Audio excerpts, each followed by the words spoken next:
혹시 남은 음식을 좀 먹어도 될까요? 그 작은 속삭임에 호화로운 레스토랑의 테라스는 순간 숨을 죽였습니다. 포크를 든 손길이 일순간 멈췄고 와인을 음미하던 입술마저 굳어버렸습니다. 65살 강태윤 회장의 시선 끝에 고작 7살 남짓되어 보이는 여자아이가 서 있었습니다. 낡고해진 분홍 원피스는 얼룩으로 가득했고 그 아이의 맨발은 검은 때에 절어 있었습니다. 허나 아이의 두 눈동자만큼은 처절할 만큼 간절했습니다. 강태윤의 심장이 덜컥 내려앉는 듯한 충격이었습니다. 5년 동안 사업 전선을 누비며 어떤 위기에도 꿈쩍 않던 그였지만 지금 이 순간은 완전히 달랐습니다. 그의 손끝이 아주 미세하게 떨려왔습니다. 아이는 그가 손도 대지 않은 25만 원짜리 와규 스테이크를 응시하고 있었습니다. 피어오르는 뜨거운 김이 아이의 깡마른 얼굴 위로 아른거렸습니다. 세상에 저런 애가 여길 어떻게 들어왔대. 뒤편 테이블에서 한 중년 여성의 수군거림이 귓가에 스쳤습니다. 주위 손님들의 시선은 칼날처럼 날카로웠습니다. 혀를 차며 고개를 젓는 이가 있었고 또 다른 이는 지배인을 부르려는 듯 손을 치켜들었습니다. 이내 웨이터가 급히 다가오는 발소리가 들려왔죠. 보안 요원 역시 아이를 향해 위압적으로 다가왔습니다. 저 이틀을 굶었어요. 아이의 목소리는 기어들어갔지만 포기한 기색은 없었습니다. 사방의 냉대 속에서도 아이는 결코 고개를 떨구지 않았습니다. 그 작은 두 주먹을 굳게 쥐고 있는 것이 보였습니다. 바로 그 순간 강태윤은 아이의 눈에서 비범한 것을 읽었습니다. 꾸밈이나 거짓이 아닌 오직 순수한 굶주림과 절박함이었죠. 그 순수한 눈빛이 그의 굳어있던 심장 깊은 곳을 울렸습니다. 바로 그때 보안 요원이 아이의 여린 팔을 붙잡으려 손을 뻗던 바로 그 찰나였습니다. 멈추게. 강태윤의 외침이 테라스 전체를 쩌렁쩌렁 울렸습니다. 모든 이의 시선이 일제히 그에게로 쏠렸습니다. 그는 자리에서 천천히 몸을 일으켜 아이와 시선을 맞췄습니다. 65 평생을 살며 수많은 인간 군상을 보았지만 이 아이의 눈처럼 티 없이 맑은 것은 처음이었습니다. 그 눈동자엔 어떠한 타산도 담겨 있지 않았습니다. 오직 굶주림과 절박함만이 서려 있었죠. 사실 강태윤이 이곳을 찾는 것은 오래된 습관 같은 것이었습니다. 매주 화요일 저녁 7시면 늘 같은 자리에 앉아 홀로 식사를 했죠. 태림그룹 회장이라는 직함은 그만큼 고독했습니다. 값비싼 음식을 입에 넣어도 그 맛을 몰랐고 최고급 와인을 마셔도 그저 쓰기만 했습니다. 모든 것이 공허할 따름이었죠. 한편 서울 외곽의 한 반지하 방에선 완전히 다른 현실이 펼쳐졌습니다. 7살배기 강소희는 침상에 누운 어머니 이미영을 그저 바라보고 있었습니다. 어머니의 안색은 핏기 없이 창백했고 잦은 기침 소리가 방을 메웠습니다. 텅 빈 냉장고는 열어본 지 이미 오래였습니다. 엄마, 괜찮아. 소인이의 조그만 손이 엄마의 이마 위로 향했습니다. 닿았습니다. 불덩이처럼 뜨거웠습니다. 하지만 병원비는커녕 약 한 봉지 살돈조차 없었습니다. 소인이는 마음을 굳게 먹었습니다. 아픈 엄마를 위해 자신이 무언가 해야만 한다고 다짐했습니다. 작은 발로 집을 나선 소인이는 서울에서 가장 화려하다는 강남 거리를 헤맸습니다. 배가 몹시 고팠습니다. 눈앞이 아찔했지만 멈출 수 없었죠. 호화로운 식당들이 즐비한 그 거리에서 말입니다. 소희는 야외 테라스 쪽을 보았다. 그곳엔 음식을 거의 먹지 않은 채 홀로 앉은 노인이 있었다. 저 할아버지는 왜 혼자 저리 슬퍼 보일까? 아이의 순진한 마음이 그에게로 발걸음을 이끌었다. 아이는 용기를 쥐어짜 한마디를 건넸다. 남은 음식 좀 먹어도 될까요? 강태윤의 심장이 쿵 하고 바닥으로 꺼지는 듯 했다. 65평생을 살며 이토록 당혹스러운 순간은 처음이었다. 손에 쥔 와인잔이 가늘게 흔들렸고 순간 목구멍이 바싹 타들어가는 느낌이 들었다. 아이는 너무나도 자그마했다. 강태윤의 무릎께에 겨우 닿는 키에 앙상하게 마른 팔과 다리가 고스란히 드러나 있었다. 분홍색 원피스는 한때 고왔겠지만 지금은 때에 절고 낡아 빠져서 애처로워 보였다. 하지만 문제는 아이의 눈이었다. 티 없이 맑은 그 눈망울이 강태윤의 심장 한가운데를 정확히 꿰뚫고 있었다. 마치 오랫동안 닫아둔 방문이 활짝 열려버린 듯한 기분이었다. 레스토랑 테라스의 공기는 삽시간에 싸늘하게 얼어붙었다. 평소처럼 우아한 대화를 나누던 손님들 모두가 이쪽을 힐끔거리며 쳐다보고 있었다. 어떻게 저런 아이가 여길 들어왔지? 보안이 엉망이네. 정말. 수군대는 소리가 강태윤의 귓가에 박혀들었다. 등 뒤로 따가운 시선들이 꽂히는 것이 느껴졌다. 허나 이상하게도 그 모든 소음이 아득하게 느껴졌다. 세상에 오직 아이와 단둘이 남겨진 듯한 기분이었다. 웨이터 2명이 허둥지둥 매니저를 찾으러 뛰어갔고 보안 요원이 성큼성큼 다가왔다. 그의 얼굴은 당혹과 분노로 험악하게 일그러져 있었다. 소희는 온몸을 떨었지만 두려움 속에서도 포기할 수 없었다. 엄마의 창백한 얼굴이 눈앞에 아른거렸다. 정말 아주 조금만이라도 엄마가 편찮으셔서. 목소리는 기어들어갔지만 소희는 강태윤의 눈을 피하지 않았다.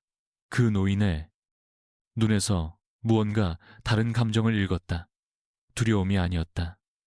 오히려 깊은 슬픔이 엿보였다. 스테이크에서 풍기는 고소한 향이 소희의 코를 찔렀다.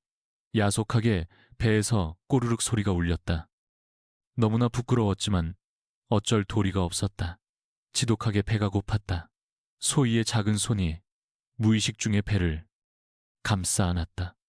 꼬박 이틀을 굶어 등이 배에 붙을 지경인 것만 같았다. 꼬마야, 여기서 지금 뭐 하는 거야? 보안 요원의 위압적인 목소리가 테라스를 울렸다. 키가 180cm는 좋게 넘어 보이는 거구의 사내였다. 소희에겐 거인처럼 보였다. 소희는 저도 모르게 움찔하며 뒤로 물러섰다. 하지만 시선은 여전히 강태윤의 접시에서 떨어질 줄을 몰랐다. 이런 곳에 들어와. 어서 나가. 보안 요원이 아이의 팔을 거칠게 잡으려고 손을 뻗었다. 소희의 얼굴에 공포가 스쳤지만 그 순간에도 아이는 포기하지 않고 있었다. 잠깐, 강태윤의 나직한 목소리가 테라스 전체에 무겁게 울려 퍼졌다. 그 자신도 놀랄 만큼 단호한 음성이었다. 평소 회사에서 중대한 결단을 내릴 때나 나오던 바로 그 목소리였다. 레스토랑의 모든 시선이 그에게로 쏠렸습니다. 지배인까지 황급히 달려왔고 주변의 손님들도 술렁이기 시작했죠. 그러나 강태윤은 그 어떤 것에도 아랑곳하지 않았습니다. 그는 그저 묵묵히 자리에서 일어섰죠. 65평생 동안 심장이 이토록 세차게 요동친 적이 있었던가요? 마치 운명의 거대한 갈림길에 서 있는 듯한 기분이었습니다. 강태윤은 소희의 눈을 똑바로 마주했습니다. 그 찰나 세상이 멈춘 듯했습니다. 강태윤은 소희의 눈동자엔 짙은 절망과 여린 희망이 공존하고 있었습니다. 두려움에 떨면서도 결코 꺾이지 않는 강인함이, 그 작은 체구에서 뿜어져 나오는 생명력이 강태윤을 압도했습니다. 문득 그의 뇌리에 아주 오래전 기억이 스쳐갔습니다. 그 자신도 어릴 적 아버지의 사업 실패로 끼니를 굶어야 했던 날들이 있었습니다. 그 시절에 지독했던 허기와 절망감이 마치 어제의 일처럼 선명하게 피어올랐습니다. 회장님, 정말 죄송합니다. 바로 처리하겠습니다. 지배인이 황급히 다가와 고개를 깊이 숙였습니다. 그의 이마에는 송골송골 식은땀이 맺혔습니다. 강태유는 이 레스토랑의 최고 VIP 고객이었기 때문입니다. 주변 손님들의 웅성거림은 더욱 커져만 갔습니다. 어떤 이는 몰래 사진을 찍으려 휴대폰을 들었고, 또 어떤 이는 노골적으로 불쾌한 기색을 드러냈습니다. 허나 강태유는 그 어떤 소란도 의식하지 않았습니다. 지금 이 순간 그의 시야에는 오직 작은 소녀만이 들어왔습니다. 이 아이는 무언가 다르다. 강태윤의 마음속에서 단단했던 무언가가 움직이기 시작했습니다. 반세기 동안 사업을 하며 수많은 인간 군상을 보았지만 이런 순수함은 처음 겪었습니다. 그 눈빛에는 어떤 계산도, 상대를 이용하려는 어떤 의도도 없었습니다. 오로지 굶주림과 살아남으려는 절실함 뿐이었습니다. 그 투명한 진심이 강태윤의 얼어붙은 심장을 서서히 녹여내기 시작했습니다. 강태윤은 천천히 자신의 맞은편에 놓인 의자를 턱으로 가리켰습니다. 앉거라. 그 나지막한 한마디에 레스토랑의 공기가 그대로 얼어붙었습니다. 지배인은 입을 떡 벌린 채 굳어버렸고 경호원들은 어찌할 바를 몰랐습니다. 주변 손님들의 수군거림은 경악으로 변했습니다. 하지만 강태윤은 여전히 미동조차 하지 않았습니다. 그는 직감했습니다. 지금 이 찰나가 자신의 남은 인생을 통틀어 가장 중요한 순간이라는 것을요. 소희의 동그란 눈이 더욱 커다래졌습니다. 도저히 믿기지 않는다는 얼굴이었죠. 그러나 이내 그 눈은 희망의 빛으로 반짝였습니다. 소희는 아주 조심스럽게 의자 위로 올라앉았습니다. 의자가 너무 커서 작은 발이 바닥에 닿지 않았죠. 두 작은 다리가 허공에서 달랑거렸습니다. 강태윤은 그 광경을 보며 메마른 가슴에 온기가 차오르는 것을 느꼈습니다.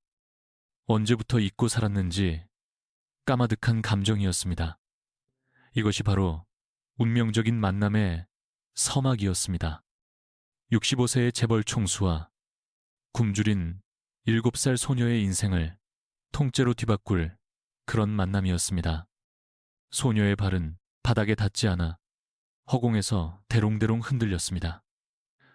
최고급 가죽으로 마감된 의자는 소위의 자그마한 몸을 삼켜버릴 듯 거대했습니다. 마치 거인의 옥좌에 앉은 작은 공주님 같았죠. 강태윤은 그 이질적인 풍경을 바라보며 형언할 수 없는 감정에 휩싸였습니다. 가슴 한구석이 따스해지면서도 동시에 저릿하게 아파왔습니다. 대체 언제 이런 감정을 느껴봤던가 아무리 되짚어봐도 기억나지 않았습니다. 메뉴판을 보겠느냐? 강태윤이 더없이 부드러운 목소리로 물었습니다. 그의 목소리는 놀랍도록 다정했다. 회사에서 직원들을 대하던 냉정한 모습과는 전혀 달랐다. 소희는 고개를 끄덕였지만 그 작은 눈은 오롯이 강태윤의 스테이크에 고정되어 있었다. 따스한 고기 향이 코 속으로 스며들자 소희의 배에서 다시 한번 애처로운 소리가 울렸다. 회장님, 어찌할까요? 웨이터의 목소리가 떨렸다. 이 레스토랑에서 20년을 일했지만 이런 일은 정말 처음 겪는 상황이었다. 최고급 레스토랑에 이런 허름한 차림의 아이라니 실로 이례적인 광경이었기 때문이다. 저 멀리서 지켜보던 매니저 역시 안절부절 못했다. 다른 VIP 고객들의 심기를 건드릴까 전전긍긍했던 것이다. 그러나 강태윤은 이곳의 가장 중요한 손님 중 한 명이었다. 아이를 위한 메뉴가 따로 있나? 강태윤의 물음에 웨이터는 더욱 난처해졌다. 이곳은 아이 메뉴 같은 것은 존재하지 않았다. 오직 어른들만을 위한 최고급 요리만을 취급했기 때문이다. 아, 따로 준비된 것은 없습니다만 스테이크를 아이가 먹기 좋게 조리해드릴 순 있습니다. 저 그냥 남은 거 먹으면 안 돼요? 소희가 기어들어가는 목소리로 말했다. 부끄러웠지만 솔직한 한마디였다. 메뉴판에 화려한 글씨는 읽을 수도 없었고 만약 가격을 알게 된다면 그대로 기절할 것만 같았다. 강태윤의 가슴 한편이 다시금 욱신거렸다. 참으로 특별한 아이였다. 어떠한 욕심도 없이 강태윤이 단호하게 말했다. 그는 곧장 웨이터를 불렀다. 가장 부드러운 안심 스테이크로 하나. 그리고 크림 파스타도. 아, 따뜻한 우유 한 잔도 부탁하지. 웨이터는 그의 말을 받아 적으며 고개를 끄덕였지만 여전히 믿기지 않는다는 듯 어리둥절한 표정이었다. 이름이 무엇이냐? 강소희입니다. 소희. 예쁜 이름이구나. 나이는 몇 살이지? 7살이요. 소희의 대답은 짧았지만 발음 하나하나가 분명했다. 나이답지 않게 의젓한 구석이 있었다. 고된 환경이 아이를 너무 일찍 철들게 한 모양이었다. 강태윤은 그런 소희를 보며 마음이 복잡하게 얽혔다. 자신의 7살은 어땠더라? 부모님 그늘 아래서 걱정 없이 자랐던 기억뿐인데 이 어린아이는 어쩌다 이런 상황에 처한 걸까? 어머니는 어디 계시니? 강태윤은 상처를 건드릴까 조심스럽게 물었다. 엄마는 집에서 많이 아프세요. 유리한 아이만, 종이야, 유리한. 소희의 목소리 끝이 미세하게 떨려왔다. 엄마 이야기를 꺼낼 때면 늘 걱정이 앞섰다. 기침도 심하시고 열도 많이 나요. 병원에 가야 하는데. 소희는 말끝을 흐렸다. 병원에 갈 돈이 없다는 말을 차마 꺼낼 수가 없었던 것이다. 어린아이가 홀로 감당하기엔 너무나 큰 짐이었다. 7살이면 한창 엄마 품에서 어리광 부릴 나이인데 아빠는요, 하늘나라에 계세요.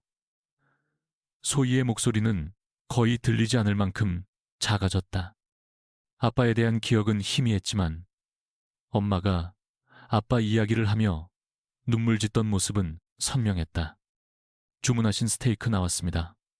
웨이터가 아이를 위해 정성껏 조리된 스테이크를 내왔다. 고기는 아주 연하게 잘려 있었고 그 곁에는 형형색색의 채소들이 놓여 있었습니다. 소희의 두 눈이 휘둥그레졌습니다. 이토록 아름답고 먹음직스러운 음식은 난생 처음이었습니다. 다만 어찌 먹어야 할지 몰라 그저 포크만 쥔 채 머뭇거렸습니다. 천천히 먹으렴. 강태윤이 부드럽게 말했습니다. 그러고는 자신의 냅킨을 소희의 작은 목에 메어주었습니다. 워낙 목이 가늘어 냅킨이 2바퀴나 감겼습니다. 소희는 조심스레 스테이크 한 점을 입에 넣었습니다. 고기가 혀에 닿자마자 녹아내렸습니다. 황홀한 맛에 눈물이 핑 돌 지경이었습니다. 맛이 어떠냐? 강태윤이 묻자 소희가 고개를 끄덕이며 해사하게 웃었습니다. 그 미소에 강태윤의 마음까지 환하게 물들었습니다. 소희는 한 점 한 점, 이 순간을 영원히 담아두려는 듯 소중하게 음식을 먹었습니다.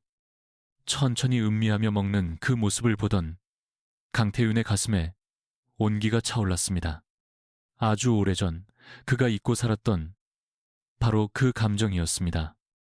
누군가를 돌보고 그 행복을 위해 기꺼이 무언가 내어주고 싶은 마음. 주위 손님들은 여전히 그들을, 이쪽을 훔쳐보고 있었습니다. 누군가는 감동한 듯한 얼굴이었지만 어떤 이들은 아니었습니다. 여전히 불편한 시선을 보냈습니다. 참 별일이야.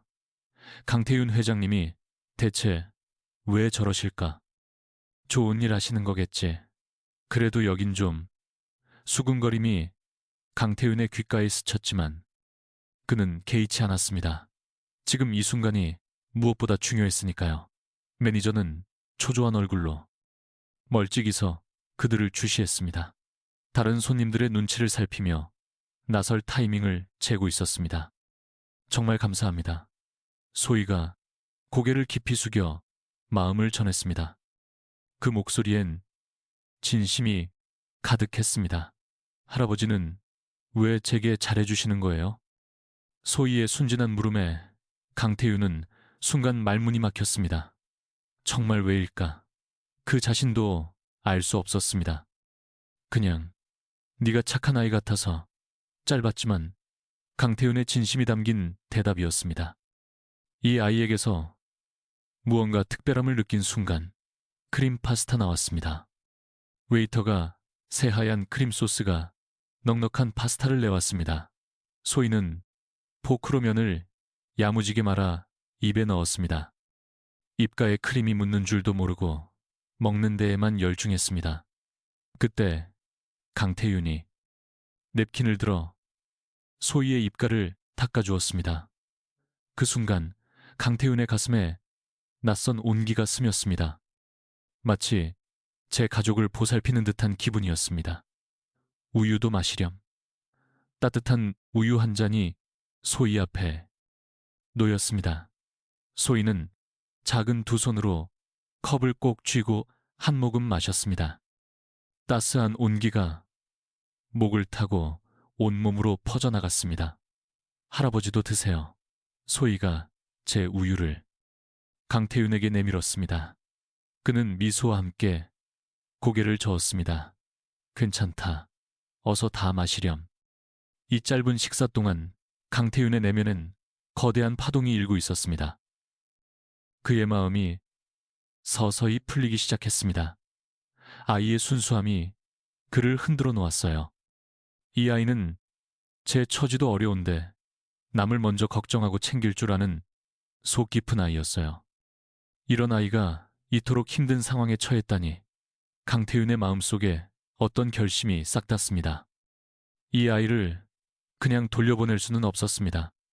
소희는 마지막 한 입까지 말끔히 비웠어요. 접시 위엔 아무것도 남지 않았습니다. 배불러요. 네, 정말 맛있었어요. 소희 얼굴에 처음으로 진짜 미소가 번졌죠. 그 환한 웃음이 강태윤의 마음을 더욱 녹여주었습니다. 두 사람이 함께한 첫 식사였습니다. 앞으로 펼쳐질 기묘한 인연의 서막이었죠. 강태윤이 펜트하우스에 들어서는 순간 냉기가 그를 감쌌습니다. 200평이 넘는 거대한 공간이었지만 어디에서도 온기를 찾아볼 수 없었습니다. 고가의 가구와 예술품들이 완벽한 구도로 배치되었지만 그저 영혼 없는 전시품에 불과했습니다. 소희와 식사를 마치고 돌아온 강태윤의 심경은 복잡 미묘했습니다.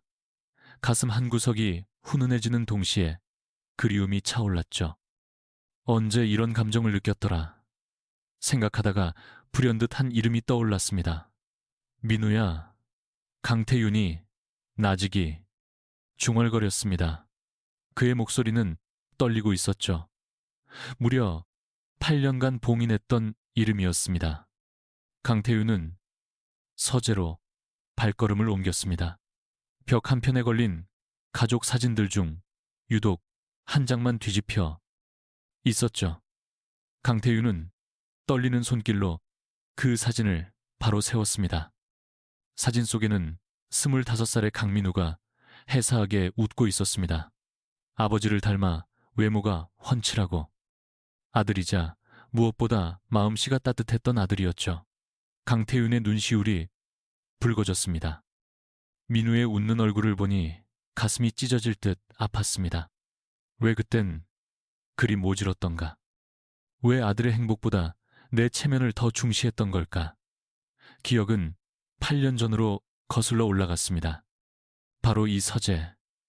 민우와 마지막으로 대화를 나누었던 운명의 그날 밤이었습니다.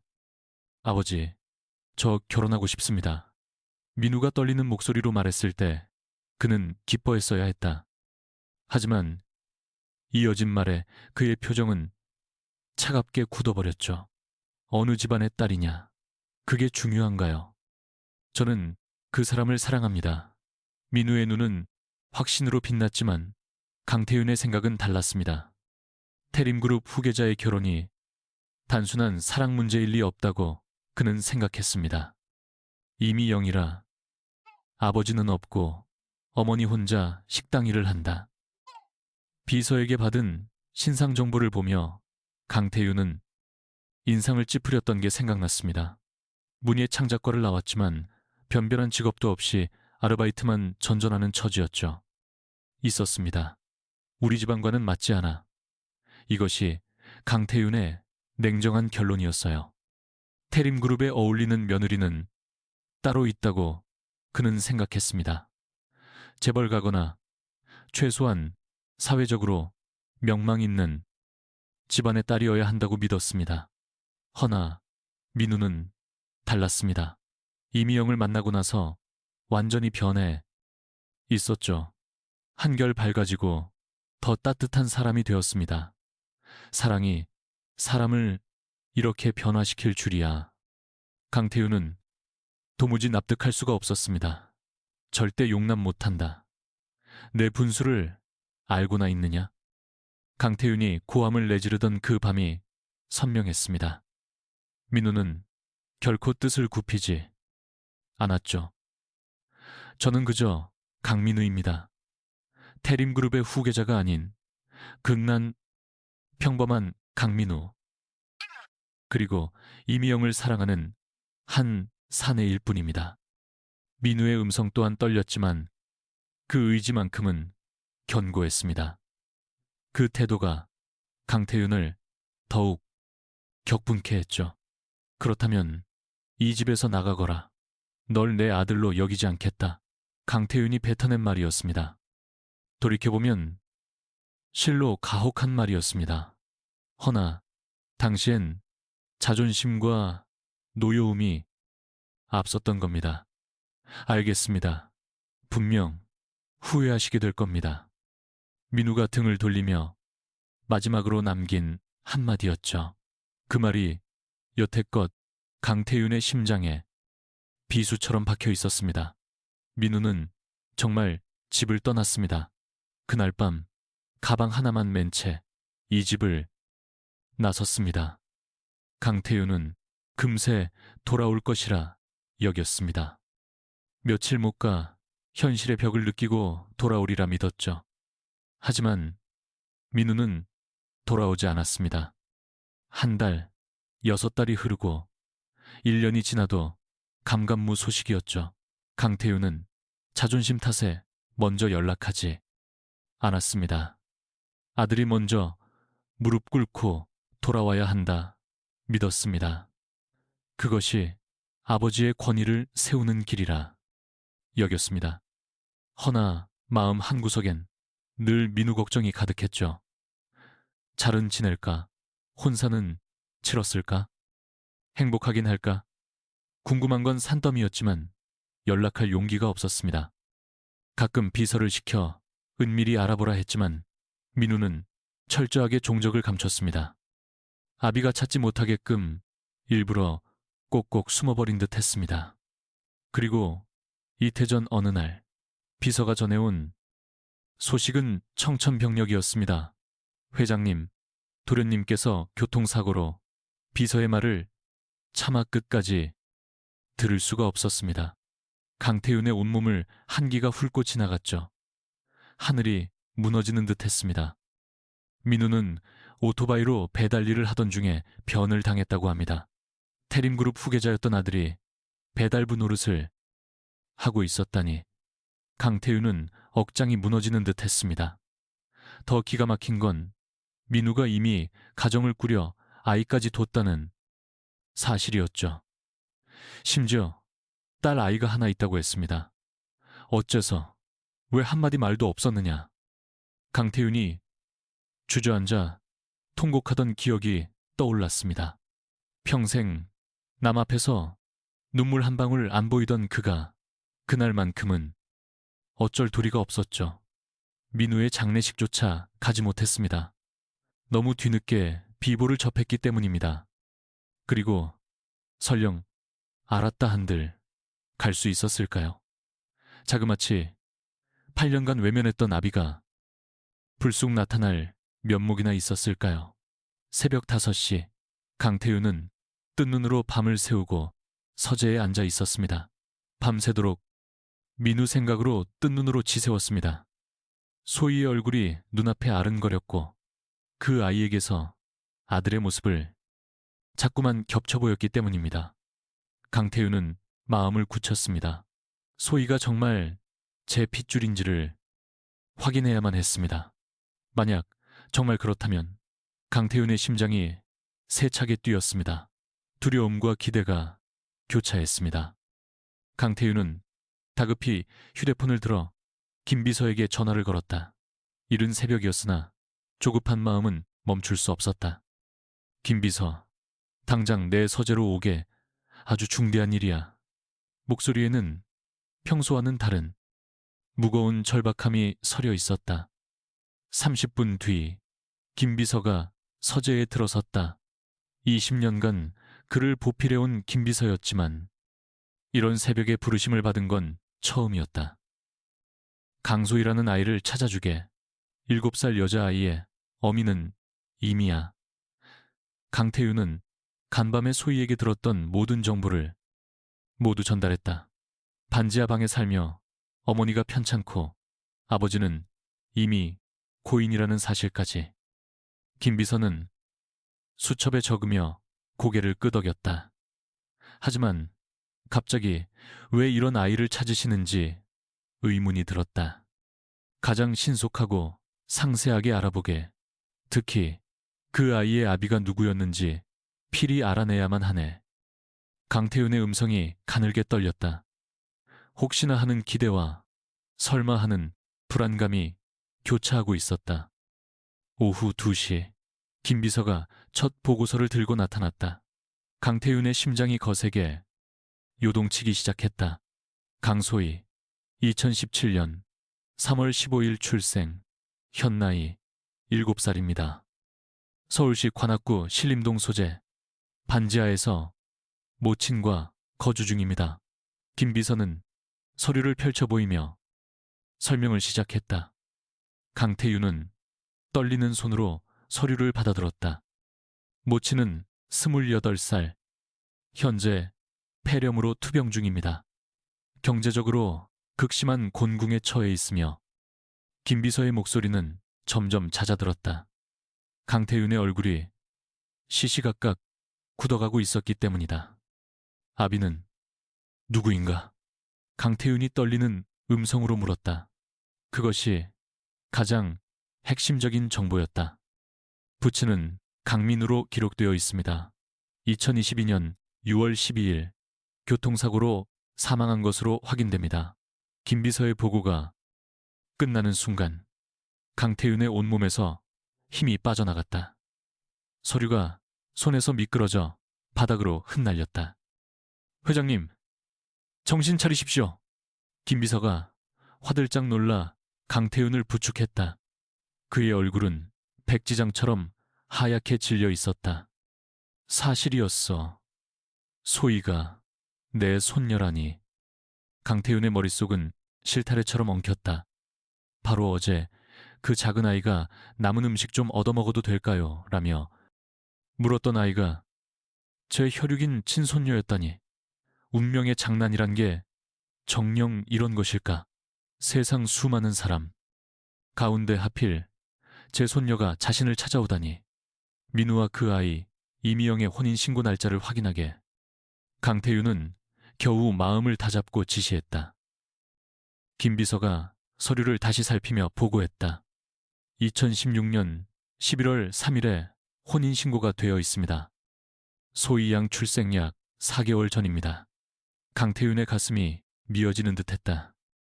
아들 민우가 집을 떠난 게 2016년 10월이었다.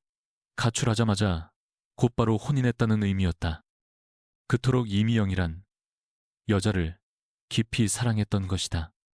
내 아들이 그 여자를 진정 사랑했구나. 강태윤의 눈시울이 붉어졌다. 아들의 선택이 옳았을지도 모른다는 생각이 스쳤다. 우리 소희는 어떻게 자라왔는가? 강태윤이 떨리는 음성으로 물었다. 자신이 까맣게 모르고 있던 손녀의 삶이 궁금해졌습니다. 아들이 세상을 떠난 뒤 경제적으로 곤두박질 쳤다고 합니다. 이미영 씨가 온갖 아르바이트를 전전하며 생계를 이어왔지만 최근 건강이 악화되어 일을 그만둔 상황입니다. 김 비서의 보고를 듣는 강태윤의 가슴은 더욱 미어졌습니다. 제 손녀가 이토록 척박한 환경에서 자라고 있었다니. 그렇다면 소희는 여태껏 하라비의 존재조차 모르고 살아왔겠군. 네, 그런 듯합니다. 이미영 씨 역시 시아버지에 대해선 입도 뻥긋하지 않는다고 합니다. 강태윤은 며느리의 심정을 10분 이해할 수 있었습니다. 남편을 문전박대한 시아버지를 좋게 생각할 리 만무했죠. 필시 며느리는 자신을 원망하고 있을 터. 그건 당연한 이치였습니다. 자신 때문에 아들이 집을 떠났고 끝내 비극적인 사고로 이어졌으니까요. 내가 그때 반대만 안 했더라면, 민우가 집을 나가지 않았더라면 강태윤의 마음에 거센 후회가 밀려왔습니다. 모든 것이 자신의 과오였습니다. 이영 씨의 병세는 어떤가? 강태윤이 염려 가득한 목소리로 물었습니다. 무엇보다 며느리의 건강이 가장 우려되었습니다. 폐렴이 상당히 진행된 상태라고 들었습니다. 허나 치료비가 없어 제대로 된 치료는 엄두도 못 내고 있습니다. 집에서 약국 약으로 근근히 버티고 있는 실정입니다. 김 비서의 말에 강태윤의 심장이 갈기갈기 찢어지는 듯했습니다. 제 며느리가, 핏줄인 손녀가 이토록 힘겨운 상황에 처해 있는데 모르고 있었다니. 그렇다면 소희가 어제 레스토랑에 나타난 것도 어미가 아픈 와중에 먹을 것을 구하러 온 것이었군요. 강태윤은 의자에 털썩 주저앉았습니다. 온몸의 기력이 모두 빠져나가는 듯 했습니다. 제 지독한 고집 때문에 한 가족이 풍비박산나고 어린 손녀가 굶주리고 있었던 겁니다. 내가 대체 무슨 짓을... 강태윤의 눈에서 뜨거운 눈물이 흘러내렸습니다. 65해 인생에 이토록 뼈저리게 후회되는 순간은 없었습니다. 어제 소희가 남은 음식을 좀 먹어도 될까요? 라고 물어보던 그 애처로운 눈망울이 아른거렸습니다. 그 아이가 바로 자신의 친손녀였고 자신으로 인해 그 지경에 이른 것이었습니다. 김 비서, 지금 즉시 병원을 알아보게. 이미영 씨가 이 나라 최고의 병원에서 치료받도록 조치해. 강태윤이 벌떡 일어서며 명령했습니다. 한시도 지체할 시간이 없었습니다. 생활비도 넉넉히 지원하고, 아니, 내가 직접 가봐야겠네. 강태윤의 목소리에는 단호한 결의가 서려 있었습니다. 이제는 움직여야 할 때였습니다. 하지만 회장님, 그렇게 갑자기 나타나시면 이미영 씨가 크게 놀라지 않겠습니까? 김 비서가 우려를 표했습니다. 그게는 우려는 이북함한고 8년 동안 소식 한 번 없던 시아버지가 느닷없이 나타난다면 분명 혼란스러워할 겁니다. 강태윤은 잠시 고심했습니다. 김 비서의 말이 옳았습니다. 너무 서두르면 오히려 일을 그르칠 수도 있었습니다. 그렇다면 우선은 익명으로 돕도록 하게 신중하게 지시했습니다. 며느리가 마음의 준비를 할 시간이 필요했습니다. 그리고 소희, 그 아이는 계속 지켜보게. 어떻게 지내는지, 부족한 것은 없는지 샅샅이 살펴. 강태윤의 목소리가 미세하게 떨려왔습니다. 손녀를 향한 할아버지의 애틋한 마음이었습니다. 강태윤은 창밖으로 시선을 돌렸습니다. 불과 어제까지만 해도 텅 비었던 일상이었는데 오늘은 세상 모든 것이 다르게 보였습니다. 내게 손녀가 있다는 것, 며느리가 있다는 것, 비록 시련 속에 있지만 가족이 그 아이의 존재만으로도 강태윤의 가슴은 온기로 가득 찼다. 민우야, 이 아비가 이제라도 바로 잡으마. 반드시 내 가족을 내가 지켜주마. 강태윤의 심장에 새로운 결의가 싹 댐다. 더 이상은 지체할 수 없었다. 김비서, 즉시 이미영 씨 집 주변 병원을 수소문하게.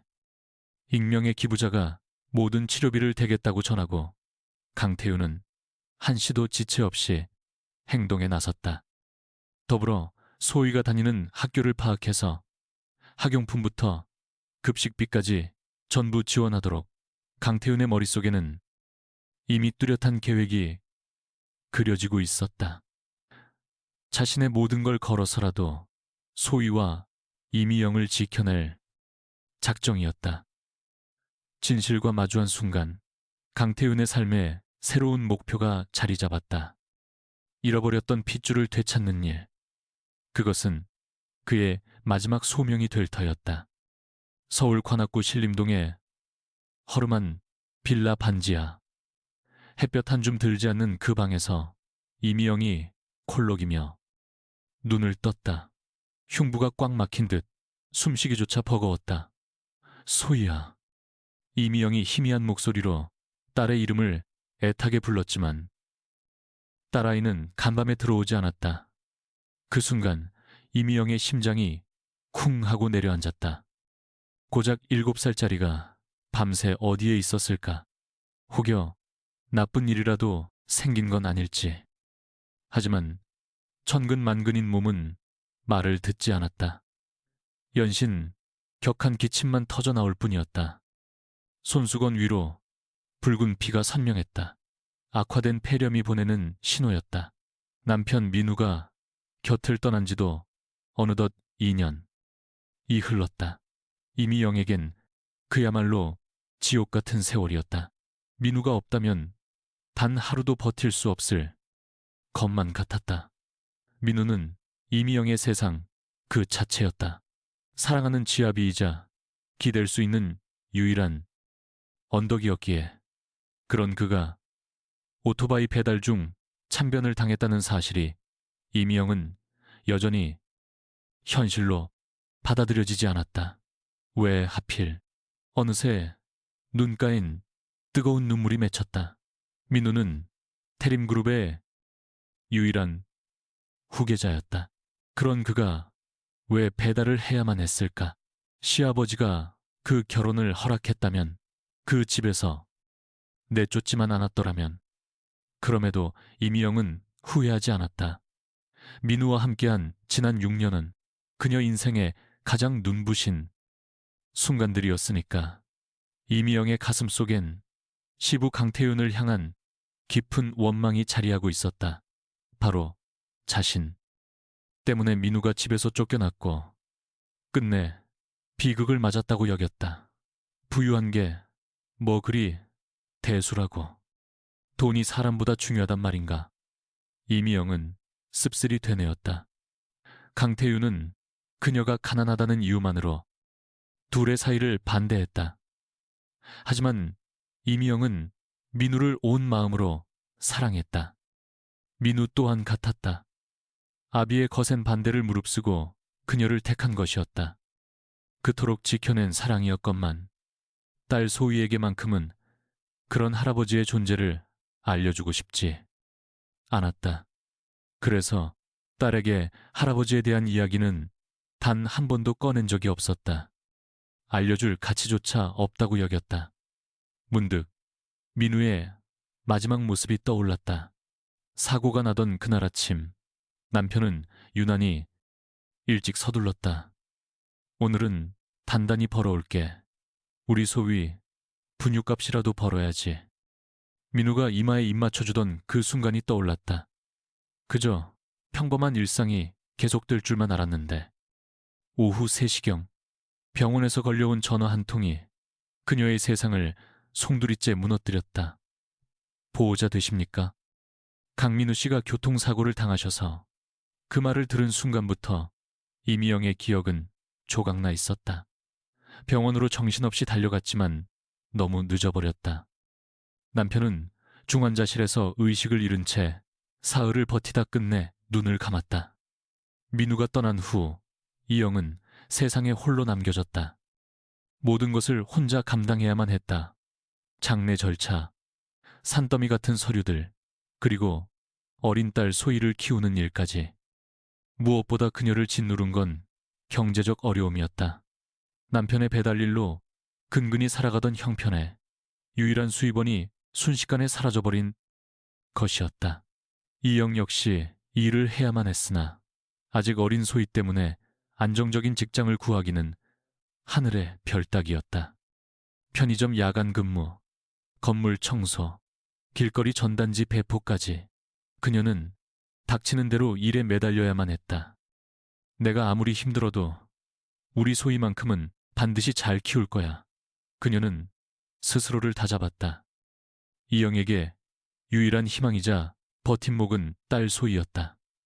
아빠를 쏙 빼닮아 착하고 영리한 딸이 더없이 자랑스러웠다. 바로 그 시각 강태윤 회장은 김비서로부터 상세한 조사 보고를 받고 있었다. 며느리와 손녀의 비참한 현실을 전해 들을수록 그의 가슴은 미어지는 듯했다. 심각한 수준입니다. 김 비서가 침통한 표정으로 말을 이었다. 월세가 석 달이나 밀렸고 곧 전기마저 끊길 상황입니다. 보고를 듣는 강태윤의 손이 미세하게 떨려왔다. 민우 사고, 대체 어떻게 된 건가? 강태윤이 겨우 목소리를 쥐어짜내 물었다. 아들의 마지막을 알아야만 했다. 김 비서가 조심스럽게 조사 자료를 펼쳐 보였다. 도련님께서는 오토바이로 배달 일을 하시던 중 트럭과 충돌하는 사고를 당하셨습니다. 상대 트럭 운전자의 음주 운전이 사고의 직접적인 원인이었습니다. 음주 운전이라고. 강태윤의 주먹이 부들부들 떨렸다. 아들이 그토록 허망하게 세상을 등졌다는 사실에 도련님은 사고 직전까지도 누구보다 성실하셨습니다. 함께 일했던 동료들은 가족을 위해 악착같이 사셨다고 입을 모아 말했습니다. 강태윤의 눈시울이 뜨거워졌다. 내 아들 민우가 얼마나 고단했을까. 태림그룹의 후계자가 오토바이 배달원으로 전락하기까지 얼마나 깊은 절망을 견뎌냈을까. 내가 다 망쳤어. 강태윤은 고개를 떨궜다. 쓸데없는 자존심과 아집이 아들을 죽음으로 내몰고 며느리와 손녀를 벼랑 끝으로 밀어넣은 셈이었다. 도련님께서는 마지막 순간까지도 회장님을 원망하지 않으셨다고 합니다. 김 비서의 말은 비수가 되어 강태윤의 심장에 박혔다. 사고 당일 동료에게 아버님께 늘 죄송한 마음뿐이라고 하셨답니다. 소희는 내 손녀는 지금 어디 있나? 강태윤이 다급하게 물었다. 어젯밤부터 귀가하지 않은 것으로 파악됐습니다. 현재 수색 중입니다. 아마도 모친이 아픈 것을 보고 도움을 청하러 집을 나선 것으로 추정됩니다. 김 비서의 대답에 강태윤의 심장이 쿵 내려앉았다. 고작 7살짜리 아이가 밤새도록 거리를 헤맸다는 말이었다. 당장 찾아내.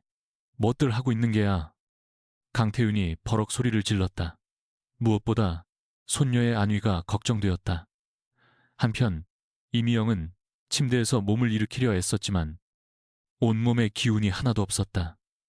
열이 40도까지 치솟았고 숨은 점점 가빠져만 갔다. 소희야, 엄마가 미안해. 이영의 의식이 눈에서 눈물이 왈칵 쏟아졌어요. 딸을 돌보지 못하는 자신이 너무나 원망스러웠습니다. 민우야, 내가 소희를 잘못 키우는 건가 봐. 이제 어떻게 해야 할지 정말 모르겠어. 이미영은 하늘에 있는 남편에게 간절히 도움을 청했지만 돌아오는 대답은 없었습니다. 김비서, 지금 바로 119에 연락하게. 이미영 씨를 병원으로 옮겨야겠어. 강태윤이 결단했습니다. 이제 더는 망설일 시간이 없었습니다. 그리고 소희를 찾는 즉시 내게 보고해. 내가 직접 나설 테니. 강태윤의 목소리엔 절박함이 가득했습니다. 더는 가족을 잃을 순 없었으니까요. 회장님, 허나 갑자기 모습을 드러내시면 괜찮다. 이젠 뒤에서 지켜볼 때가 아니야. 강태윤은 단호한 어조로 말했습니다. 이제 정체를 드러내고 직접 나설 순간이 온 겁니다. 구급차는 이미영을 싣고 병원으로 급히 향했습니다. 강태윤이 사전에 연락해놓은 바로 그 대학 병원이었죠. 의료진은 그녀의 상태가 매우 위중하다 판단했습니다. 즉시 입원 치료가 시급한 상황이었습니다. 보호자분은 어디 계신가요? 간호사의 물음에도 이미영은 의식이 없었죠. 김비서가 대신 대답했습니다. 곧 오실 예정입니다. 강태윤은 병원으로 향하는 차 안에서 마음을 다지고 있었습니다. 장장 8년 만에 며느리를 보게 되는 것이었습니다. 이미영이 과연 자신을 어떻게 볼까요? 분노에 찰까요? 그것도 아니면 도움을 뿌리칠까요? 허나 지금은 그런 걸 따질 때가 아니었습니다. 가족을 지키는 것이 우선이었습니다. 민우야, 이 아비가 이제라도 바로잡으마. 내 가족은 내가 지킨다. 강태윤의 마음속에선 단단한 결심이 자리 잡고 있었습니다. 이제는 정말 움직일 때였던 겁니다. 서울대학교 병원 응급실에 강태윤이 당도했을 땐 이미 분주한 치료가 시작된 뒤였습니다. 의료진들이 쉴 새 없이 바쁘게 움직이고 있었습니다. 환자 상태는 어떻습니까?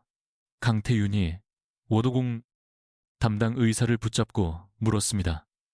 목소리가 떨려 나왔죠. 폐렴 증세가 상당히 진행됐습니다. 조금만 더 늦었더라면 정말 위험했을 겁니다. 당분간은 입원 치료가 필요해요. 의사의 말에 강태윤의 가슴이 쿵 하고 내려앉았습니다. 걱정하지 마십시오. 모든 비용은 제가 책임지겠습니다. 강태윤이 단호히 말했습니다. 돈이 문제가 아니었습니다. 그래서 소희는 아직도 못 찾았는가? 강태윤이 김비서에게 다급히 물었습니다. 고작 7살짜리가 밤새도록 거리를 헤맸을 생각에 가슴이 미어졌습니다. CCTV를 확인 중인데 어젯밤 늦게 강남역 인근에서 목격되었다고 합니다. 김비서의 대답에 강태윤은 더 애가 탔습니다. 소희가 제발 무사해야 할 텐데 사람을 더 투입해서라도 당장 찾아내. 강태윤의 목소리에는 절박한 심정이 담겨 있었죠. 손녀의 안전이 무엇보다 중요했습니다. 그 시각 소희는 지하철역 의자에 몸을 웅크린 채 앉아 있었습니다. 뜬 눈으로 밤을 새워 눈은 왜댔지만 집으로 갈 순 없었습니다. 엄마가 너무 아파 보여 차마 깨울 수가 없었기 때문이죠. 어제 만났던 그 좋은 할아버지를 다시 어떻게든 버텨야 한다고 생각했어요. 꼬르륵 소희의 배가 정직하게 울었습니다. 어제 할아버지가 건네준 음식이 마지막이었습니다. 새벽 6시 차가운 지하철역에 하나둘 사람들의 온기가 퍼지기 시작했습니다. 소희는 다시 한번 용기를 내어 일어섰습니다. 어제 갔던 그 레스토랑에 가보기로 마음먹었어요. 아침 8시 소희가 레스토랑 앞에 섰을 때 강태윤이 거짓말처럼 그곳에서 그녀를 기다리고 있었죠. 김비서가 CCTV로 아이의 행방을 추적해 미리 와서 기다리고 있었던 것이었습니다. 소희야. 강태윤은 소희를 발견하자마자 달려가 그 작은 몸을 품에 와락 끌어안았습니다. 할아버지, 소희도 강태윤의 얼굴을 보자 환하게 미소 지었어요. 밤새도록 무서웠는데 할아버지를 보니 모든 두려움이 사라졌습니다. 어디서 잤니? 많이 무서웠지? 강태윤의 목소리가 가늘게 떨려왔어요. 소희의 머리를 쓰다듬으며 아이가 무사한지 거듭 확인했습니다. 할아버지, 우리 엄마가 너무 아파요. 저 어떻게 해야 해요? 소희는 끝내 울먹이며 물었습니다. 어린 나이에도 엄마의 상태가 위중하다는 것을 알고 있었던 겁니다. 그 모습에 강태윤의 가슴이 미어지는 듯 했습니다. 부고로금이다. 이 어린 것이 얼마나 애가 탔을까. 괜찮아. 할아버지가 네 엄마 제일 좋은 병원에서 치료받게 해줄게. 강태윤은 다정하게 아이를 달랬습니다. 하지만 자신이 누구인지 밝힐 수는 없는 노릇이었죠. 정말이에요? 할아버지가 도와주시는 거예요? 소희의 눈망울에 희망의 빛이 어렸습니다. 이분이라면 정말 도와줄 거란 믿음이 생겼어요. 강태윤은 곧장 소희를 차에 태워 병원으로 향했습니다. 차 안에서도 소희는 오직 엄마 걱정뿐이었습니다. 엄마가 기침을 너무 심하게 해요. 열도 많이 나고요. 소희의 가냘픈 목소리에 강태윤의 마음이 무너져 내렸습니다. 7살 아이가 짊어지기엔 너무 가혹한 현실이었어요. 이제 괜찮을 거야. 엄마는 금방 건강해지실 거야. 강태윤은 거듭 소희를 안심시켰습니다. 자신의 모든 것을 걸어서라도 돕겠다고 다짐했습니다. 병실 문을 연 순간 강태윤은 그대로 숨을 멈췄습니다. 침대에 누워있는 이미영을 본 순간 만감이 교차했습니다. 이미영은 의식은 있었지만 몹시 쇠약해 보였습니다. 소희를 보고 나서야 안도의 한숨을 내쉬었죠. 소희야, 어딜 갔었던 거야? 엄마가 얼마나 걱정했는지 알아? 이미영의 목소리는 몹시 희미했습니다. 하지만 딸을 바라보는 시선만큼은 온기가 가득했습니다. 엄마, 여기 이 할아버지가 절 도와주셨어요. 소희가 강태윤을 가리키며 말하자 이미영의 시선이 그에게로 향했습니다. 안녕하세요. 저는 그저 소희를 돕고 싶은 사람일 뿐입니다. 강태윤이 조심스럽게 자신을 소개했어요. 아직은 자신의 신분을 드러낼 때가 아니라고 판단했습니다. 이미영은 의아한 기색을 감추지 못했어요. 이 사람이 대체 왜 우릴 도우려는 걸까?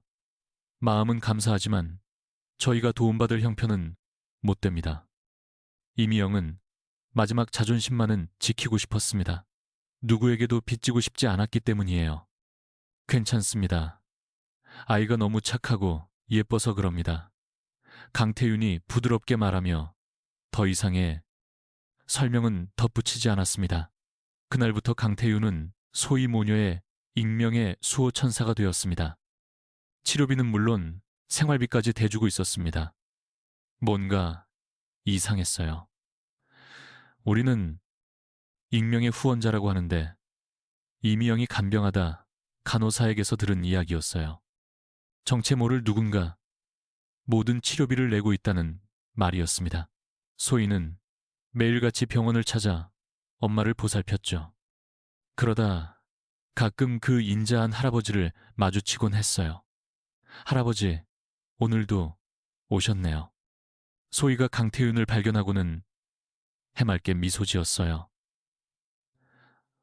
어느덧 할아버지를 만나는 시간은 하루 중 가장 기다려지는 순간이 되었답니다. 강태윤 역시 소희를 보면 마음이 녹아내렸어요. 세상을 떠난 아들, 민우를 꼭 닮은 소희를 보며 큰 위안을 얻었죠. 오늘은 뭘 하고 싶니? 엄마한테 책 읽어드리고 싶어요. 소희의 말에 강태윤은 서점에 들러 동화책 한 권을 사다 주었죠.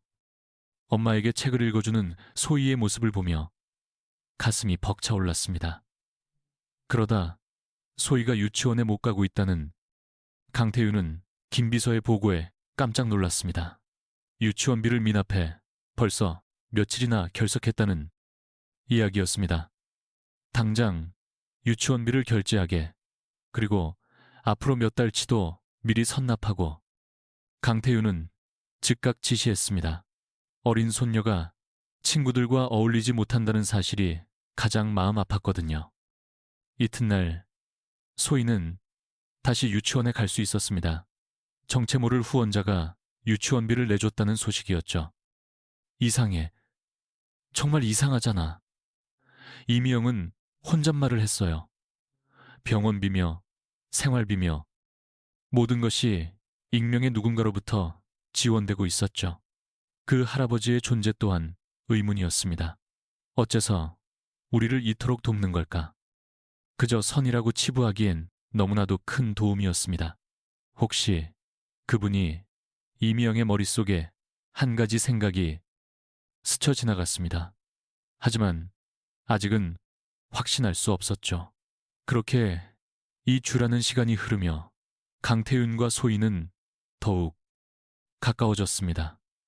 소희는 이제 그 할아버지를 온전히 믿고 따랐어요. 할아버지가 제 진짜 할아버지면 좋겠어요. 소희의 순진한 한마디에 강태윤의 눈시울이 붉어졌습니다. 네가 내 손녀란다. 정말로 그렇게 말해주고 싶었지만 아직은 때가 아니라고 생각했어요. 왜 그렇게 생각하는데?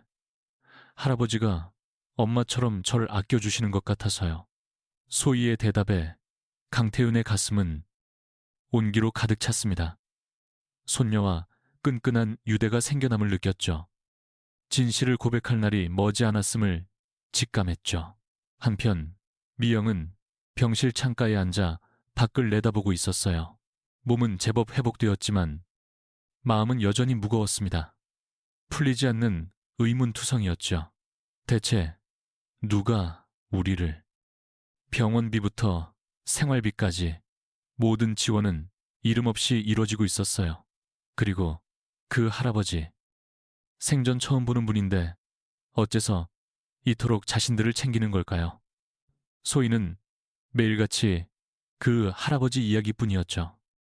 할아버지가 얼마나 다정한지, 자신을 얼마나 아껴주는지 듣고 있자면 정말 친할아버지라도 되는 것 같았어요. 설마 그분일까? 이미영의 뇌리를 스치는 한 사람이 있었습니다. 하지만 그게 가능할까? 8년 동안 소식 한 번 없던 사람이. 강태윤은 병원 로비에서 망설이고 있었습니다. 매일 소희를 만나러 오고 있지만 언제까지고 이렇게 그림자처럼 도울 수는 없는 노릇이었죠.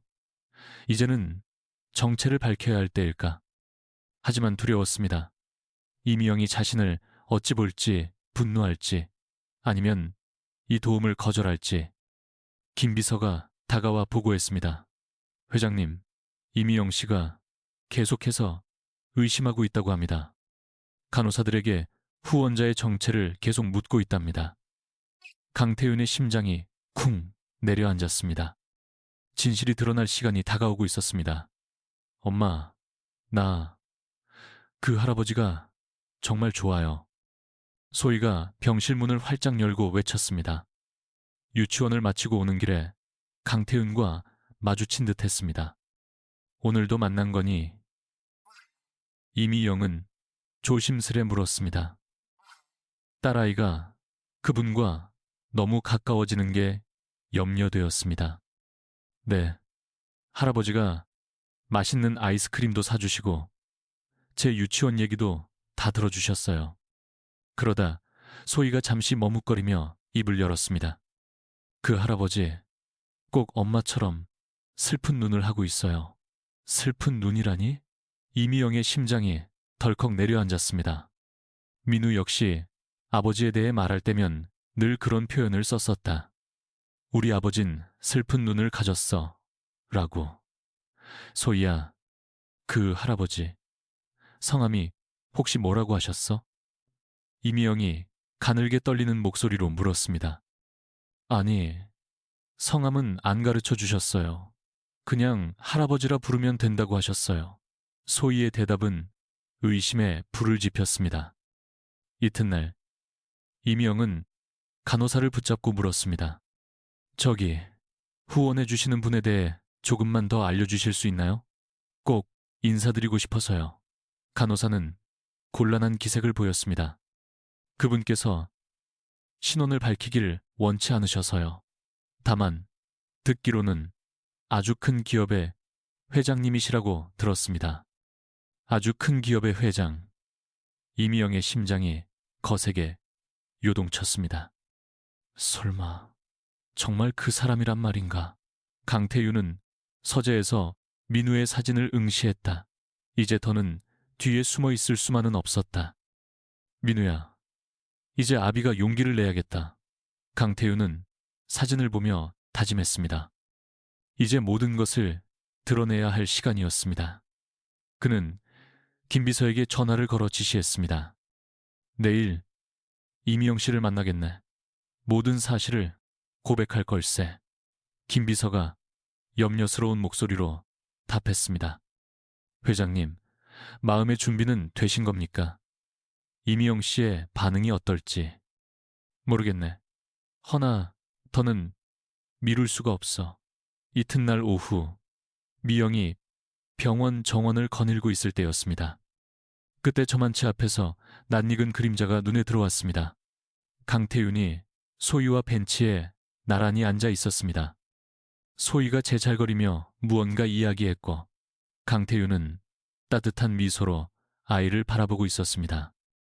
이미영이 발걸음을 옮기자 강태윤의 옆벌굴이 뚜렷이 보였다. 그 순간 온몸을 꿰뚫는 듯한 전율이 흘렀습니다. 틀림없어. 바로 그 사람이었어. 그녀가 떨리는 목소리로 그의 이름을 불렀다. 강태윤이 천천히 고개를 돌렸습니다. 두 사람의 시선이 허공에서 얽혔다. 실로 8년 만의 재회였다. 이미영 씨. 강태윤의 목소리 역시 떨려왔다. 이런 재회는 상상조차 못했다. 소희가 둘을 번갈아 보며 입을 열었다. 엄마, 이 할아버지 아는 분이세요? 제가 얘기했던 바로 그 착한 할아버지예요. 소희의 천진한 말에 두 어른은 아무 말도 할 수 없었다. 당신이, 후원자가 바로 당신이었군요. 미영의 목소리가 점차 커져갔다. 8년간 억눌러온 분노가 한순간에 터져나왔습니다.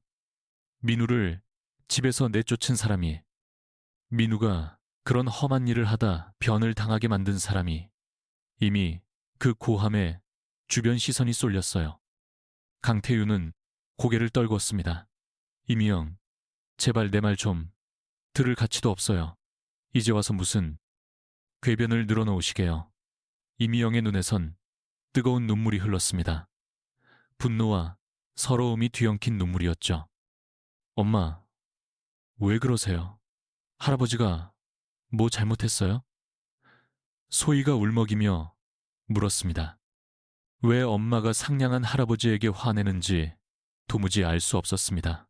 소희야, 이 사람은, 그녀는 말을 잊지 못했습니다. 아이에게 이걸 어떻게 설명해야 할까요? 강태윤이 조심스레 입을 열었습니다. 소희야, 이 할아버지가 바로 내가 내 진짜 할아버지란다. 소희의 눈이 동그래졌습니다. 정말 할아버지라고요? 아빠의 아빠요? 그래, 네 아빠의 아버지란다. 강태윤의 목소리는 떨려왔습니다. 마침내 진실을 고백한 순간이었습니다. 소희는 잠시 어리둥절하더니 이내 환하게 웃었습니다. 진짜요? 정말로 제 할아버지 맞으세요? 허나 이미영의 반응은 싸늘했습니다. 소희야, 이분은 우리랑 아무 상관 없는 분이야. 어서 가자. 이미영이 소희의 손을 끌어 자리를 뜨려 했습니다. 엄마, 왜? 할아버지잖아. 소희는 영문을 모른 채 울음을 터뜨렸습니다. 이미영, 제발 내 말 좀 들어주게. 강태윤이 벌떡 일어서며 외쳤습니다. 나도 알아.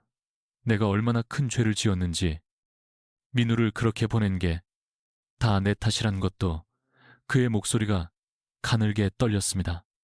하지만 우리 소희만큼은, 내 손녀딸만큼은 내가 지키고 싶네. 제발 기회를 한 번만 주게. 이미영이 돌아보며 냉정하게 말했습니다. 기회라고요? 민우에겐 단 한 번의 기회도 안 주셨으면서 이제 와서 무슨 자격으로 기회를 운운하시는 거죠? 소희야, 가자. 다시는 이분 만날 일 없을 거야. 이미영은 못을 박듯 말했습니다. 그녀는 소희를 이끌고 병원으로 향하려 했습니다. 엄마, 싫어. 할아버지가 좋은데. 소희는 울며 버텼지만 이미영의 결심은 확고했습니다.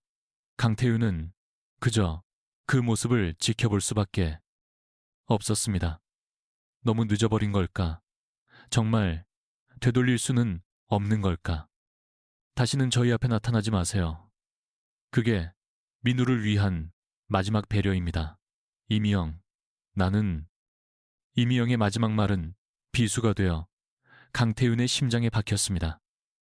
소희가 울며 뒤돌아 손을 흔들었습니다. 할아버지, 아이의 그 모습에 강태윤의 세상이 무너져 내렸습니다. 세상 가장 소중한 모든 것을 잃어버린 심정이었습니다. 강태윤은 병원 정원 벤치에 홀로 망연히 앉아 있었습니다. 이미영과 소희가 사라진 지 1시간이 넘었지만 꼼짝할 수가 없었습니다. 겨우 8년 만의 재회였는데 강태윤의 목소리는 공허하게 떨렸습니다. 8년을 버티게 한 그리움과 후회가 허망하게 무너져 내렸습니다.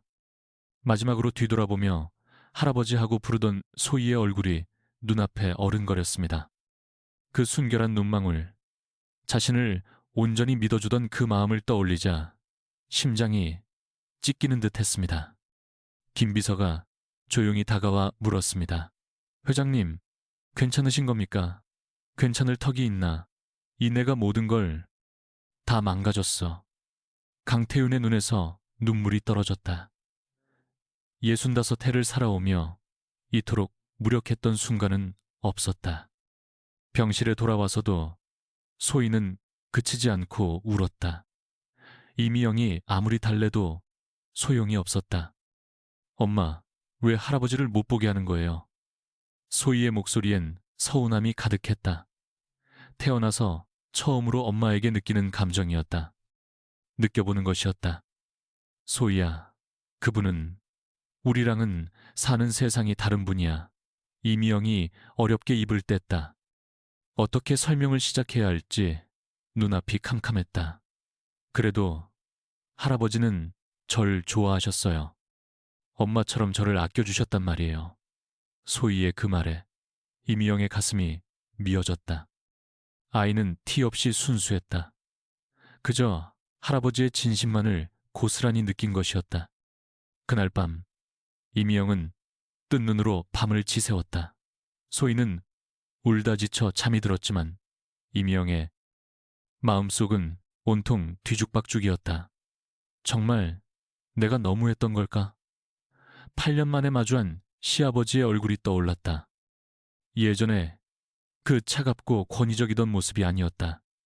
대신 간절함과 애틋함이 가득한 얼굴이었다.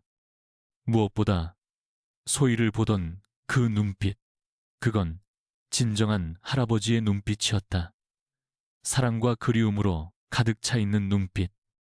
민우 씨, 나 이제 어떻게 하면 좋아요? 이미영은 하늘의 남편에게 간절히 물었다. 답답한 마음을 누구에게라도 털어놓고 싶었다. 그 순간 기억 속에서 민우의 목소리가 들려왔다. 남편이 세상을 떠나기 바로 직전 병상에서 했던 말이었다. 미영아, 우리 아버지를 너무 미워하지는 말아줘. 아버지도 분명 날 사랑하셨어. 그때는 도무지 이해할 수 없었던 말이었다. 허나 지금 돌이켜보니 민우는 마지막까지 아버지를 이해하려 노력했던 모양이다. 그리고 소희가, 혹시 소희가 할아버지를 만나게 되면 기회를 한번 줘. 우리 소희한테 할아버지가 필요할지도 몰라. 그것이 민우의 마지막 부탁이었다. 어느새 이미영의 눈에선 눈물이 흐르고 있었다. 다음 날 아침, 소희가 물었다. 다음 날 아침, 엄마, 아빠는 할아버지를 미워했어요? 이미영은 순간 놀랐다. 소희가 그런 걸 물어볼 줄은 상상도 못했다. 왜 그렇게 생각하는데? 할아버지가 너무 슬퍼 보이셨어요. 아빠 생각에 우시는 것 같았거든요. 소희의 순진한 관찰에 이미영은 가슴이 철렁했다. 아니, 아빠는 할아버지를 사랑했단다. 그저 서로의 마음을 표현하는데 익숙하지 않았을 뿐이야. 이미영은 신중하게 답했다. 그날 오후 간호사가 편지 하나를 건넸다. 어떤 할아버지께서 이걸 꼭 전해달라고 부탁하셨어요. 이미영은 떨리는 손으로 편지 봉투를 뜯었다. 강태윤의 필체였다. 이미영에게 8년 전 내 과오를 용서해. 달라고 할 자격이 내겐 없다. 나의 옹졸한 고집이 민우를 잃게 했고 너와 소희의 삶을 이토록 고되게 했으니 허나 이것 하나만은 알아주길 바란다. 나 역시 민우를 사랑했다. 내 사랑의 방식이 잘못되었을 뿐. 민우가 세상을 떠났다는 소식을 듣던 그날 내 세상은 산산조각이 났다. 소희를 보면 자꾸만 민우가 떠오른다. 그 아이는 민우처럼 착하고 맑다. 내가 민우에게 주지 못한 사랑을 소희에게 주고 싶구나. 하지만 네가 원치 않는다면 나는 물러나마 그저 소희만큼은 내 손녀만큼은 행복하게 해주고 싶다. 제발 기회를 줘. 편지를 읽던 이미영의 눈시울이 뜨거워졌습니다. 8년 동안 쌓인 분노가 조금씩 녹아내리는 듯 했습니다.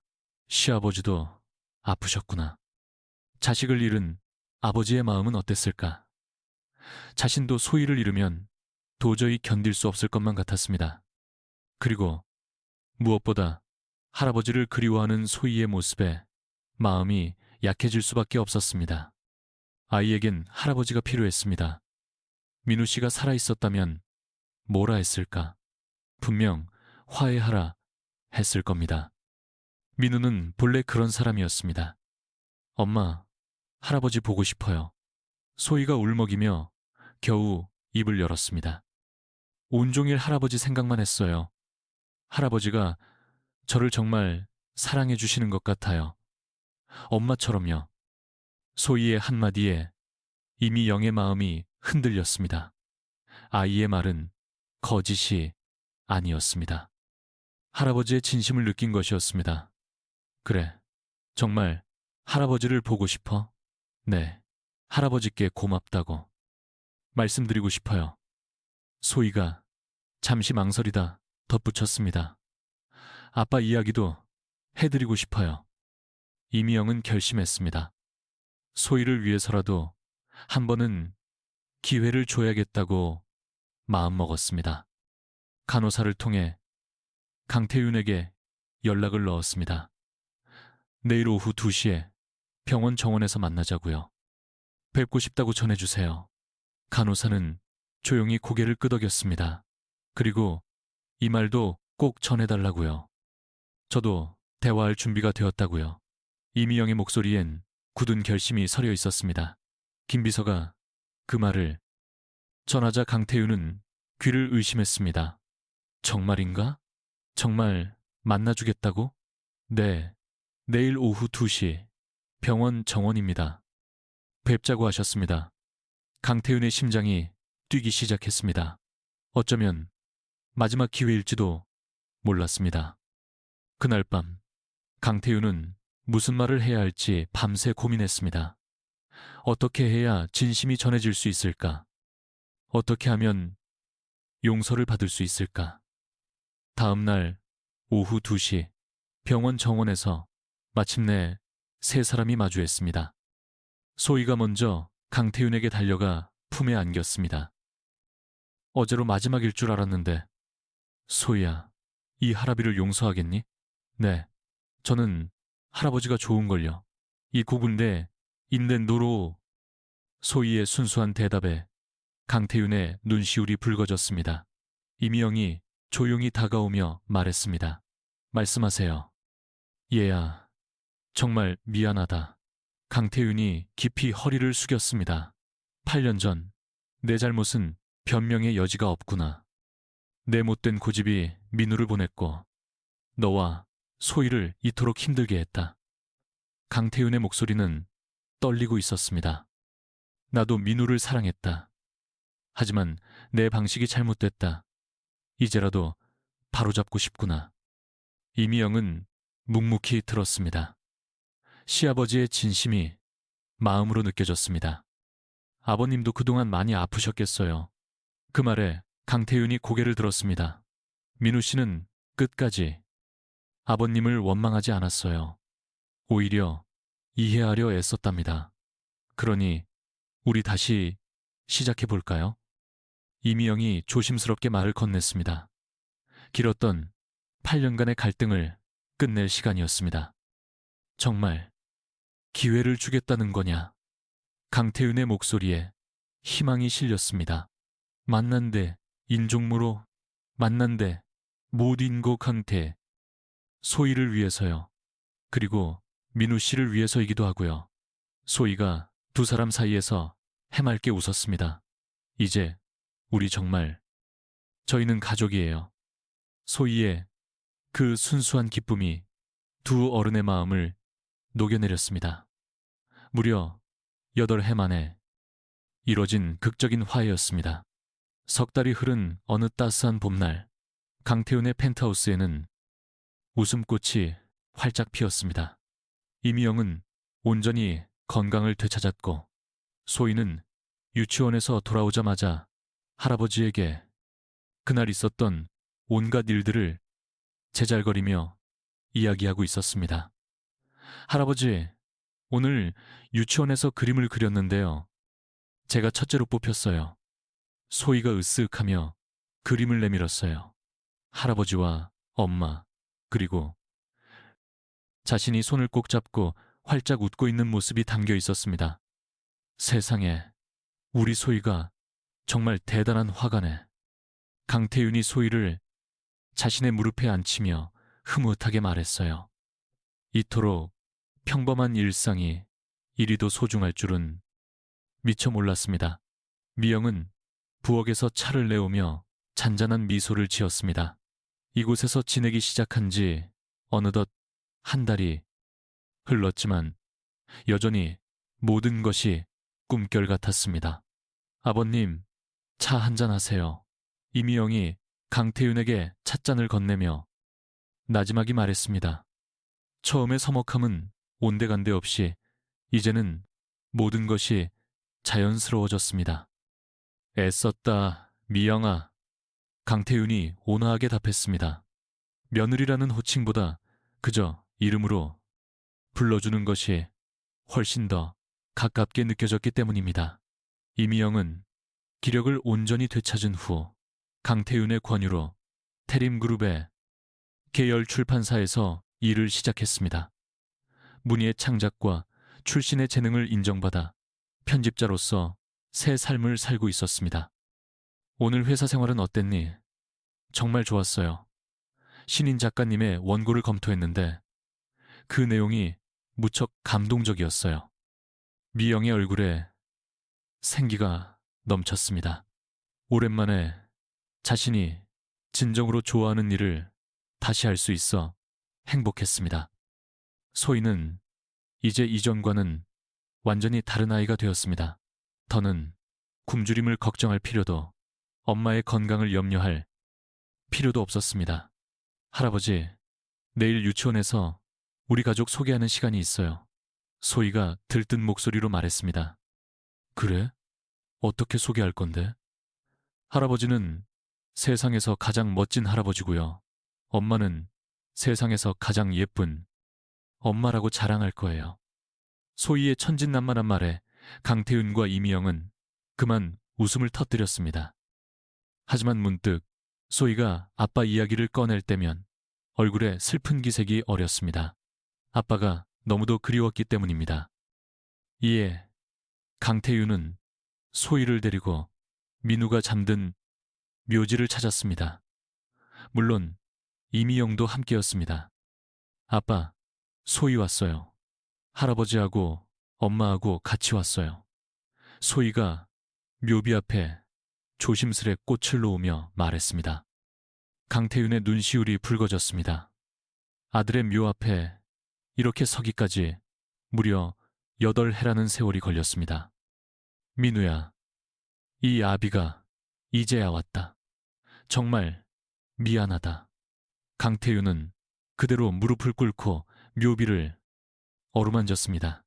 그리고 고맙다. 이렇게 어여쁜 딸과 좋은 며느리를 내게 남겨주어서. 이미영도 그의 곁에서 조용히 고개를 숙이며 마음속으로 민우에게 속삭였습니다. 민우 씨, 우리 이제 정말 한 가족이 되었어요. 아버님께서도 소희를 정말 아끼고 사랑하세요. 그러니 이제 편히 쉬세요.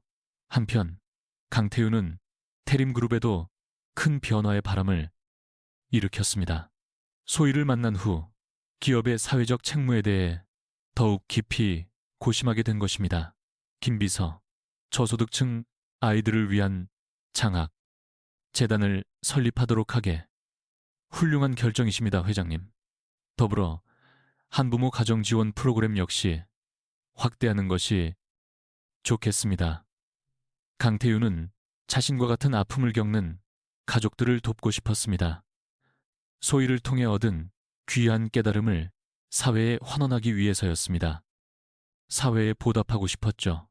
직원들 또한 회장님의 달라진 모습을 감지했습니다. 과거보다 한결 다정해지고 사람들을 살뜰히 챙기게 되셨거든요. 어느덧 소희의 8번째 생일이 코앞으로 다가왔고 강태윤은 아주 특별한 파티를 준비했답니다. 펜트하우스 거실은 눈부시게 장식되었고 소희의 친구들까지 모두 초대했죠. 할아버지, 이 모든 게 전부 저를 위한 건가요? 소희가 눈을 동그랗게 뜨며 물었습니다. 당연하지. 사랑하는 우리 소희 생일인데. 강태윤이 환한 미소로 답했습니다. 생일 케이크의 촛불을 힘껏 불어끄는 그 순간 소희는 간절히 소원을 빌었습니다. 할아버지와 엄마가 앞으로도 쭉 행복하게 해주세요. 그리고 하늘에 계신 아빠도 부디 행복하세요. 어느새 소희가 초등학교에 입학하는 날이 밝았습니다. 강태윤과 이미영은 나란히 입학식에 참석했죠. 할아버지, 저 이제 진짜 초등학생이에요. 소희가 멋진 교복을 입고 뿌듯한 얼굴로 말했습니다. 우리 소희가 어느새 이렇게 훌쩍 컸구나. 강태윤은 벅찬 감정에 휩싸여 소희를 꼭 안아주었습니다. 입학식 단상에서 소희는 또랑또랑하게 자신을 소개했죠. 안녕하세요. 제 이름은 강소희입니다. 사랑하는 엄마, 할아버지와 함께 살고 있어요. 우리 가족은 서로를 무척 아낀답니다.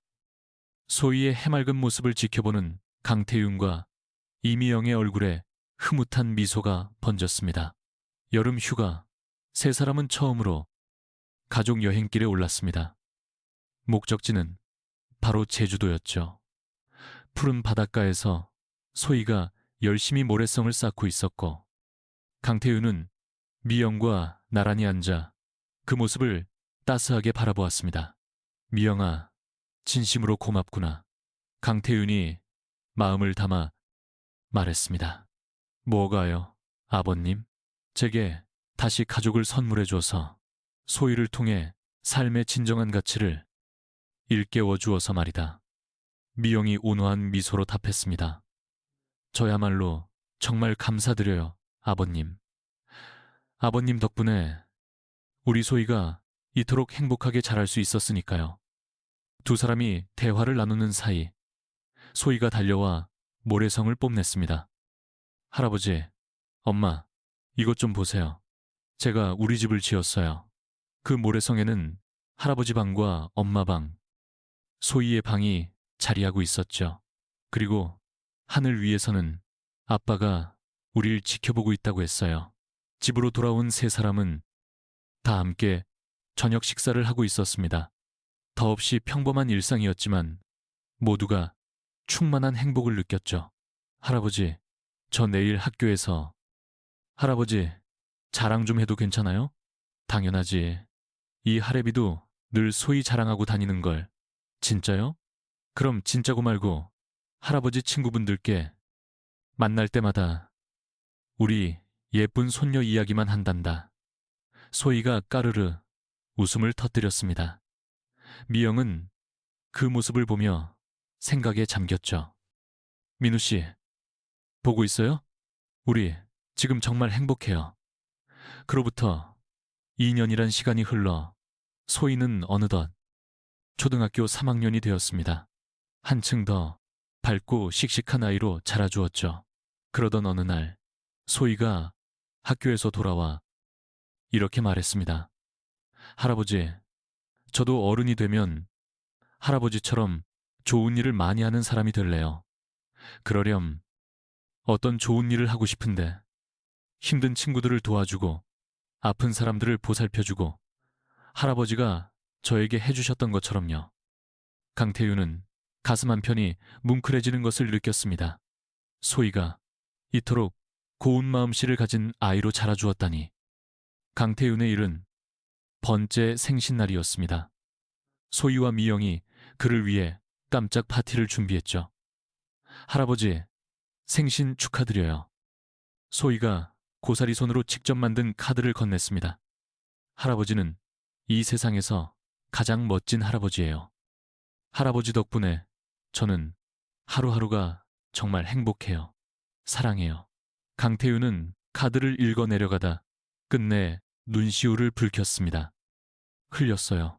할아버지, 왜 우세요? 너무 기뻐서 그래. 할애비가 이토록 행복할 줄은 몰랐구나. 강태윤은 소희를 힘껏 껴안았어요. 네가 처음 남은 음식 조금 먹어도 될까요? 하고 물었을 때 그 한마디가 할아버지의 삶을 통째로 바꿨단다. 그날 저녁 세 사람은 나란히 소파에 앉아 TV를 보고 있었죠. 소희는 할아버지의 무릎을 베고 스르르 잠이 들고 있었어요. 강태윤은 소희의 머리카락을 넘기며 생각했습니다. 인생에서 가장 귀한 것은 돈이나 명예가 아니었어. 바로 가족이었어. 이미영 역시 마찬가지였습니다. 남편을 잃은 절망 속에서 새로운 희망을 찾은 것이었죠. 찾아낸 것이죠. 소희는 꿈속에서도 미소 짓고 있었습니다. 할아버지와 엄마의 품에 안겨서 세상에서 제일 행복한 아이였답니다. 오늘 저희 이야기는 어떠셨나요? 이야기가 마음에 드셨다면 구독과 좋아요를 눌러주세요. 그리고 지금 이 순간 어디에서 무엇을 하시며 듣고 계시는지 댓글로 여러분의 이야기를 들려주세요. 저희도 여러분의 이야기가 궁금하거든요. 시청자 여러분, 가정에 온기 가득한 행복이 깃들기를 기원하며 오늘 하루도 함께 해주셔서 진심으로 감사합니다.